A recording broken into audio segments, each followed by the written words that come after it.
ప్రతి ఒక్కరూ తప్పనిసరిగా తెలుసుకోవలసిన విషయములు. నిలబడి దువ్వుకుంటే మెదడుపై ప్రభావం పడి త్వరగా వృద్ధాప్యం వస్తుంది.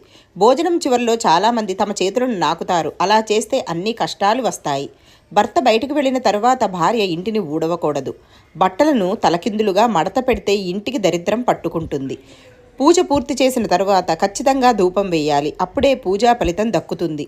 వివాహమైన స్త్రీ ఖచ్చితంగా చేతుల నిండుగా గాజులు ధరించాలి. కనుబొమ్మలు దట్టంగా ఉన్నవారు జీవితంలో రాణిస్తారు. సోమ శుక్రవారాల్లో పుట్టినవారు జీవితంలో ఉన్నత స్థాయికి చేరుకుంటారు. నమస్తే.